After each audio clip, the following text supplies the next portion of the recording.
Sa video natin ito mga boss, itutuloy natin yung pag 3-dimensional drawing nitong bahay, no? Nung previous video mga boss, diniscuss natin kung paano butasin yung mga pinto at mga bintana, no? So ito na ngayon.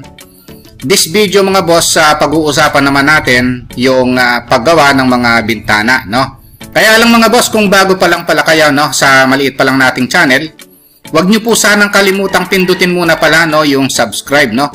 Pero isama nyo na rin po yung like at saka notification bell, no? Kasi nung nakaraang video, diniscuss naman natin yung pagbutas-butas ng mga bintana at pinto, no? Ngayon pag-uusapan natin yung technique ko kung paano gawin yung mga bintana, no? Sa bintana, i-check lang natin yung laki ng bintana, no? Yung sukat niya, ano ba yung haba at taas, no?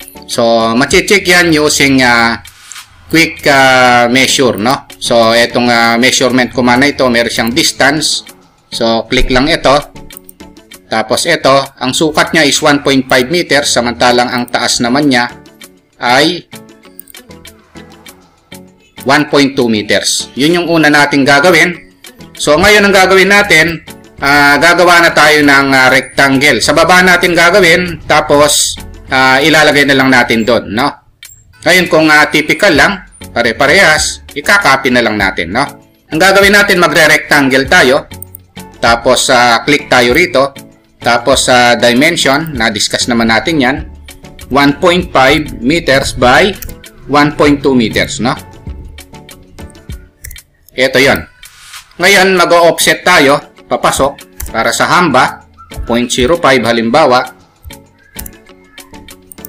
papasok, no? Tapos lagyan natin ng design mga boss, no? Halimbawa, meron tayong line dito, 2 division lang, no? So pero ang una gagawin ko muna yung hamba, no?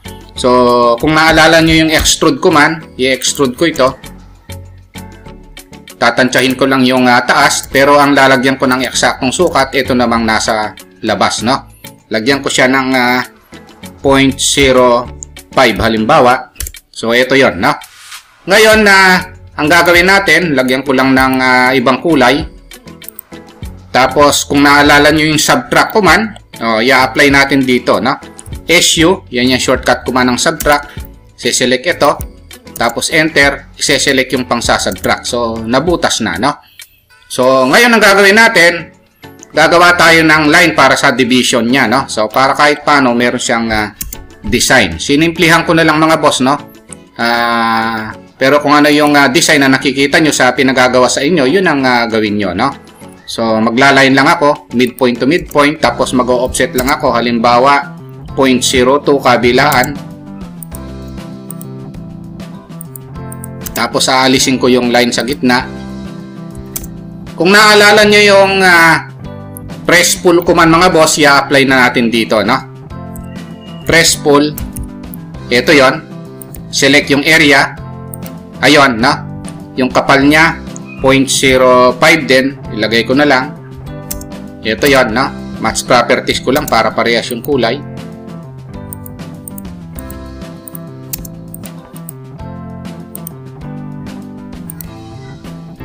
Tapos, itong halimbawa, glass niya sa loob, press pull na rin ang gagawin ko para mabilis, no? Actually, pwede rin extrude, pero mas mabilis yung press pull, no? So, press pull ko siya. Kasi sa press pull, click lang yung area. O, lalagyan na ng kapal, no? Halimbawa, 0.01. Mas mabilis yung press pull, no? So, 0.01. Ayun. Tapos, imumove na lang natin itong dalawang ito, no?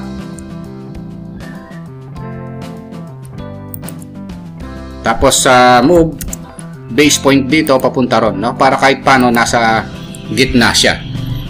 So, ito yung window natin, no? Ngayon, para maging one entity siya, bago natin ilagay doon, buo siya, no? Hindi siya hiwa-hiwalay. Select ko muna siya. Kung naalala nyo yung group command, no? Gagamitin natin. Ayun. So, buo na siya.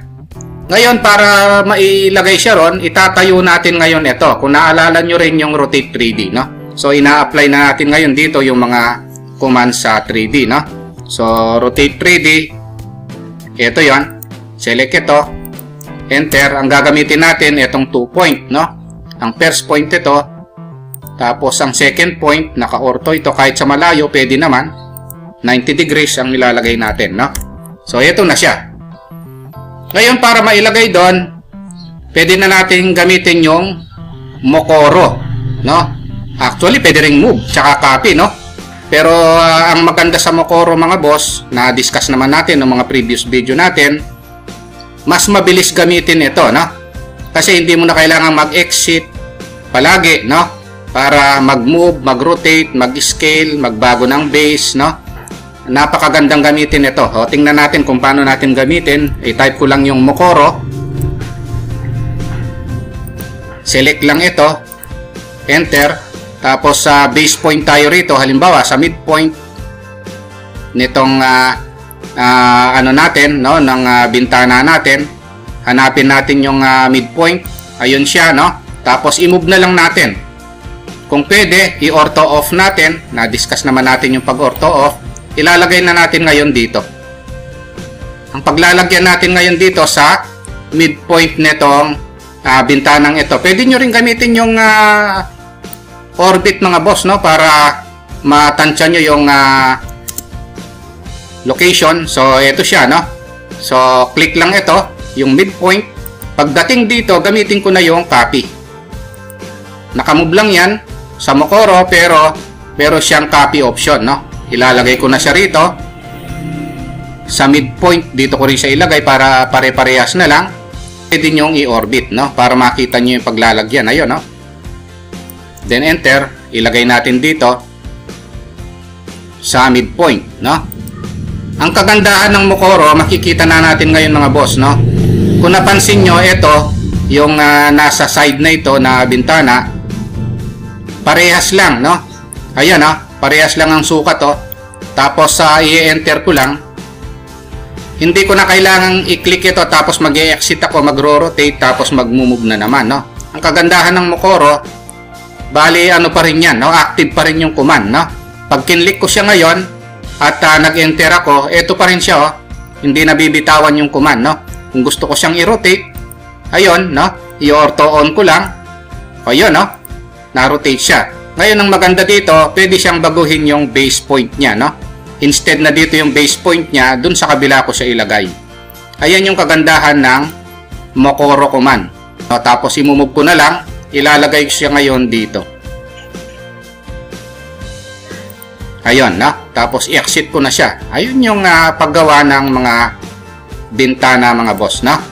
Halimbawa, etong sukat na ito kasi alam ko na ito 0.5 meters by 0.5 meters, no? So magre-rectangle tayo, click lang dito, tapos sa dimension 0.5 meters by 0.5 meters yan, no? Ngayon, gaya ng ginawa natin kanina, nakahiga yan, mag-offset lang tayo, no? Ng halimbawa 0.03 naman, no? This time papasok. Ayun, no? Tapos ang gagawin natin, magla-line tayo rito. Pero isa-subtract muna pala natin, no? Extrude natin ito. Temporary height, extrude uli. 0.03. Ayun, no? Tapos subtract. Ang sasubtract ito, change yung kulay. Once na nagawa natin yan, lagyan natin ng ibang design ito. Halimbawa, no? Lagyan ko na siya ng frame na naka-cross, no? Pwedeng ilampas naman natin dito kasi pwede naman nating i-press pull yan, no? Press pull ang gagawin natin na area lang naman ang pinag-uusapan sa press pull. Then offset natin ito kahit na mga 0.01 lang. Kabilaan. Tapos i-erase yung nasa gitna. Tapos trim itong mga ito, no? Pagkatapos gagamitan na natin ng press pull, no? Actually pwedeng extrude pag ginawang one entity na yan, pero mas maganda itong press pull kasi area ang pinag-uusapan dito, no? Halimbawa 0.03, kunin mo lang yung area, o edi i-extrude na niya, no? So ganun yung press pull. Ako mas gusto kong ginagamit ang press pull. Halimbawa dito, ipe-press pull ko na lang yung mga ito, no? Press pull instead na mag-extrude ako, no? So, nasa sa inyo, pero ako, press pull ang gusto kong gamitin, no? Tapos, ito, i-move ko lang. Base point dito, papuntang midpoint, no? Tapos, mini-mirror ko na lang ito. Kung gusto natin sa kabila, mirror na lang, no? Kailangan mag-iingat tayo, no? Dito sa ginagamit nating pang mirror, minsan kasi hindi tumatama yan, no? So, mas maganda kung magmi-mirror tayo, sinisigurado natin yon, no? Na naka-midpoint siya para accurate, no? So, gaya nito, kailangan siguraduhin natin na accurate yung ginagawa natin, no? Kailangan naka-midpoint.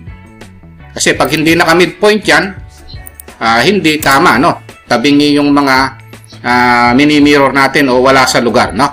So, ngayon pag nagawa na yan, pwede na nating i-group para gawing one entity. Ayun, no? Tapos, ang gagawin natin, i-apply na natin yung rotate 3D. Ito yon. Tapos, 2 point, ang first point dito, ang second point dito, 90 degrees. Ayun, no? Tapos, Mokoro. No, na-discuss naman natin na yung Mokoro dati. Tapos, ang gagawin natin, base point tayo rito sa midpoint nito.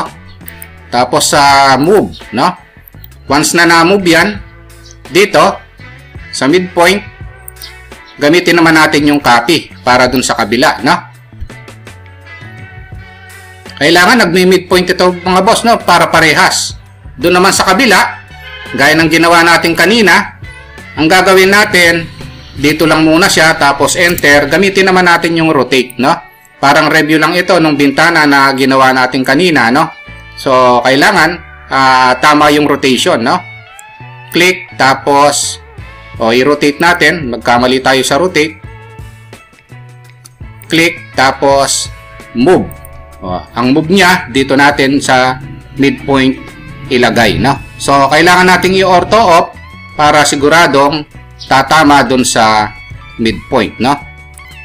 Ang purpose ng parts, yung mga hindi nagamit na layer, mga blocks, text, pwede niyang alisin para hindi lumaki yung file or walang masyadong basura, no? Halimbawa, dito sa nakikita nating drawing, no, lagyan natin ng layer. Halimbawa, lagyan natin ng layer itong dimension. Tapos ito, halimbawa, gawin natin ng wall. Ito naman, halimbawa, ito objects at lagyan pa natin ng ibang layers, no? Pwede nating i-type muna yung layer, no, or LA, yung shortcut command ng layer. O i-review na rin natin yung layer. Tapos kung gagawa tayo ng layer, pindutin lang natin ito. New layer, tapos tatype lang natin dito. Halimbawa, meron tayong layer na wall. O yung mga wall natin, lalagyan natin ng pangalan na layer, no? Tapos lagyan natin ng kulay. Tapos lagyan natin ng technical pen, no? O yung line weight, yung kapal, no? O halimbawa, ito yung kapal niya. Pwede rin naman nating lagyan ng line type, no? Kung gusto nating maglagay ng line type, pwede tayong mag-load. O parang review na rin ng layering ito, no? O halimbawa, continuous na lang. Ito na lang, no? Tapos halimbawa, meron tayong mga dimension, no? O click lang natin ito, new layer. Tapos lagyan natin ng name, dimension, no? Tapos lagyan din natin ng kulay, yung dimension. Halimbawa, ang kulay ng dimension, kulay red, no? Yung kapal niya, kung ano yung kapal, pag pinrint, o halimbawa, ito yon 0.20. Tapos maglagay din tayo ng ibang layer, halimbawa, objects, no?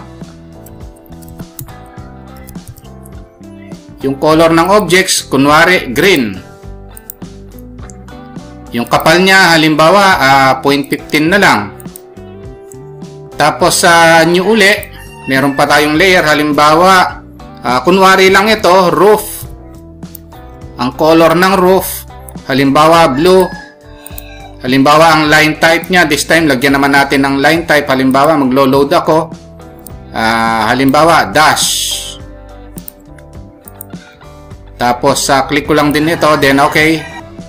Halimbawa, maglagay pa tayo ng iba.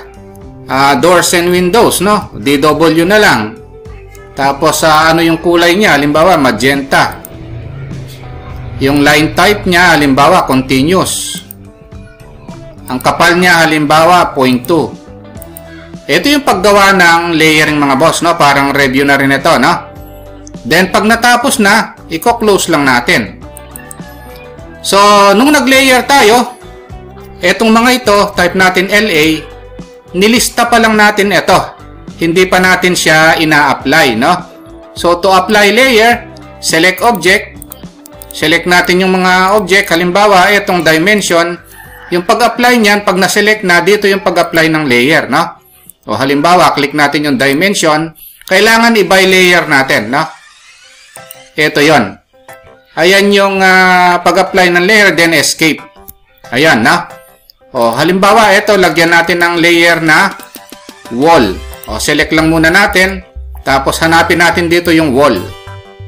Tapos, by layer. Ito yon, no? And then, escape. O, halimbawa, yun lang ang nilagyan natin, no? Ang kagandahan ng naka-layer, mga boss, pwede nating i-on and off yan, no? Halimbawa, yung dimension, ayaw nating i-print. O, pwede nating i-off, oh. Kung gusto nating i-print, pwede nating i-on uli. O, ito naman, ganun din naman, yung presento. Ayan, no? Yung kagandahan ng naka-layer siya, no? At kung ayaw naman nating ma-erase, pwede nating i-lock. Halimbawa, itong dimension, i-lock natin. Ayun, no? Ayun. So, pag in-erase mo yan, yung mga nakalock, hindi ma-erase. Ayun, no? Na-erase yung mga hindi nakalock, pero itong dimension, hindi siya na-erase. Ando lang natin, no? So, kung gusto mong i-unlock, click mo lang. Ayun, no? Yan ang kagandahan ng naka-layer. Parang review lang ito, mga boss, no? Although meron na tayong layer topics ng mga nakaraang videos, so ni-review lang natin. Ngayon, ang susunod na i-discuss naman natin ngayon, mga boss, yun namang purge, no? So, ang kagandahan ng purge, mga boss, etong mga layer, kung halimbawa, ang ginamit lang nating layer dito, yung dimension at saka yung wall, no? Hindi naman natin nagamit itong ibang ito na layer. Ayaw nating maraming basura dito o sagabal. Gusto natin, no, yung nagamit lang natin, yun ang makikita dito. Pina-purge yan, no? Diyan tayo papasok sa purge command, no? I-type lang natin yung purge para magamit natin. Ito yon, then enter. Tapos dito makikita natin merong blocks, merong mga layers, line type, materials kung nagre-render tayo, no? Mga text na hindi nagamit. Pwede naman nating alisin yung mga sobrang hindi nagamit, no? So, halimbawa, yung layers natin, no, kanina. So, i-check lang natin dito. And then, yung mga hindi naman kailangang i-purge, no, pwede nyong i-uncheck, no? And then, pwede nyong pindutin ito. Purge, check, items, no? So, click natin ito. Tapos, purge all check items, click lang. Ayun na yon, no? So, tingnan natin kung ano yung mangyayari, then i-close natin. Ngayon, kung titingnan natin itong layer, mga boss, ayun, no? Kanina, merong roof yan, tapos merong objects, tapos merong DW or doors and windows. Ngayon, wala na. So, ibig sabihin, dinilit, no? Pagka nag-purge tayo. So, yung mga hindi na-apply o hindi nagamit na layer, aalisin niya. Yung mga hindi nagamit na blocks, yung mga hindi nagamit na text style, aalisin niya. Ayun yung kagandahan ng purge, mga boss, no? Inaalis niya yung basura, pinaliliit niya yung file, no? Kung nagustuhan niyo itong topic natin, mga boss, huwag niyo po sanang kalimutang pindutin muna pala, no, yung subscribe dito sa maliit pa lang nating channel. Isama niyo na rin po yung like at saka notification bell. Thank you very much at God bless po sa inyong lahat.